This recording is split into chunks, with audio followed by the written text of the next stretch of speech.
Ian the Colonel here with Across the Board with the guys from All Time Low. So, guys, introduce yourselves and what you do in the band. I'm Jack. I play guitar. I'm Alex. I sing and play guitar. Nice. Now, hey, I noticed you said that you're the Colonel. Did you take over for the guy that used to make chicken? now this is the Colonel, actually, the big fella here. Yeah. Go ahead, tell him the story. The truth is that no, he was a distant relative. I kind of poisoned him with one of the extra spices. I gave him a little extra, so it's mine now. Yeah, exactly. Popeyes. Congratulations, the legacy is yours. Thank you. I'm the only one that knows the secret now. In the truth, actually, what, you were in high school in Hammer, and I think you were chasing a chicken around a yard or something? Yeah, with a potato rake.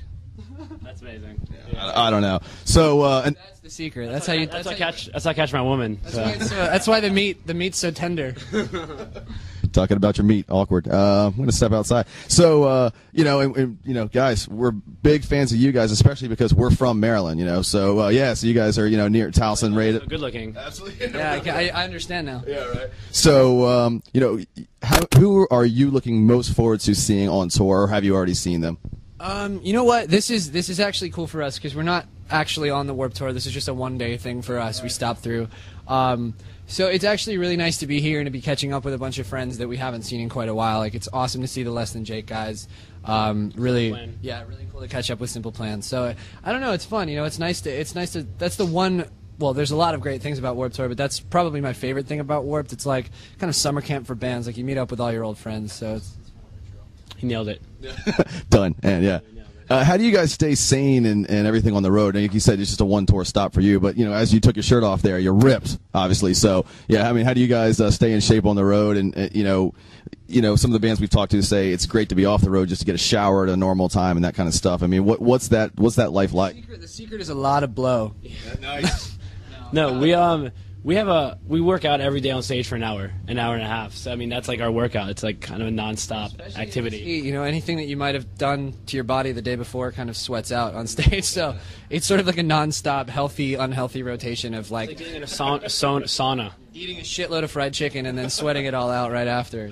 You're talking about that chicken again. Now, being a band from Maryland, there are very few that have come out of our state, Good Charlotte and that kind of thing, what do you guys think about that, taking on that mantle of being, one of the biggest bands, and you're obviously one of the hottest bands in the country right now from anywhere. What does that feel like? Well, like when we first kind of broke out of Maryland, we realized that we were never really going to outdo the legacy that Cisco left behind. So we just kind of stopped trying to reach that height, but, you cited a good one with Good Charlotte. They were sort of a big inspiration for us, and it's cool to kind of be breaking into the same scene that they, pretty much owned for a really long time. So. It's cool because they've basically mentored us throughout the years. We've done a couple tours with them, and they tell it how it is, and they tell us kind of all the advice we've ever needed. They've shown us the ropes. Yeah. So it's great to come out of Maryland, and it's nice to have some success. It's nice to see that you don't have to be from like New York or Jersey or wherever it may be to have some kind of success in this industry. Yeah. And did you guys start like Cisco singing at the Fudgery down at the Inner Harbor? Me and him worked on the Thong Song together years ago. We were like 5th grade at the time. I was 12. I didn't even know what a thong was, but I thought it was a catchy number. So yeah. Nice. You guys you said this is a one-stop shop for you. What are you guys currently up to now as well, while you're not on the one-shot dates? Yeah, well, this is actually... He called you a one-shot man. Just putting that out there. Damn it. It's true. I'm a 1 second man, so we're this actually leads straight into our tour. So our headliner starts tomorrow, about an hour from here in Richmond. So this was kind of just like we played a radio show yesterday in South Carolina, and this was kind of on the way. And we're like, hey Kevin, can we play Warped Tour? He's like, sure. Yeah. Like, all right. Is there any room for us just to stop through? So nice. It's been awesome. Yeah. Now, if you guys had 5 to 10 minutes left to live, you knew this. What would be the last song that you listened to or play? I was going to say Bang Malakunis, but what were you? That is exactly the same thing I was going to say. Sorry, what was the question? I was going to say 5 to 10 minutes left to live, or 15 if you're listening to like Inagata Davida or something like that. What would be the last song that you listened to or perform? Yours or anybody else's?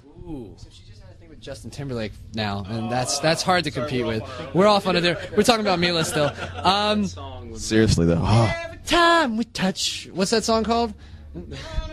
Too much. Probably Semi-Charmed Life by Third Eye Blind. Right. Yeah. If I knew who sang that song, I think I'd be pretty. That would make me a douchebag automatically, I think. You know that song? Every time I touch. I remember it from the Tropic Thunder soundtrack. That's why. Yeah, like was it like Kenny Rogers or something like that? It was a guy who didn't have much of a career. That was his only song. That's what you go with. Every time we touch. How about I Touch Myself, something like that, the vinyl? Maybe that too. Yeah. Good way to go. Yeah. All right. So when you guys are out on stage, you got anything special planned for tonight? What are you gonna do? Bring the sweat and the out of shapeness. I think. Crazy because we usually play like an hour and a half, and we get 30 minutes to play. So we're kind of like we're just gonna go out there and pound the songs out like. It was really weird. Like, we were getting into arguments on the bus like 20 minutes ago, trying to figure out what we were going to play. Because, yeah, like he said, we've probably spent about a year now playing for an hour or more. So when it's like half an hour, it feels like nothing. So we were like, what songs do we even play? Like all the singles, of course, the hits. Yeah. So, dear... We just have so many hits that it's like, as soon as you have to start cutting them, it's like, God, this is so frustrating. So you're going to play Maria, I assume, play all the big ones. Yeah, nice. What's your favorite song to play on stage?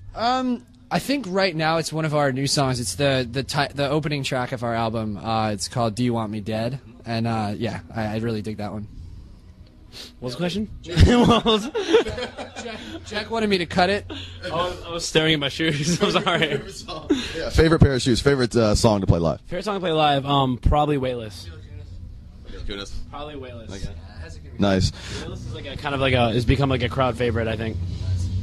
Last question: what do you guys want the legacy of All Time Low to be? Go ahead, man. When all is said and done, you guys eventually, retire or whatever. What do you guys, is it about the chicks? Is it about the blow? Is it? Those guys had a great time, and so did we. Nice. Yeah, I think that's the major thing. We want to just make sure that anyone that was involved with our band in any way had a good time doing it. So, I think that's how we'd like to be remembered. Just the dudes that had a good time.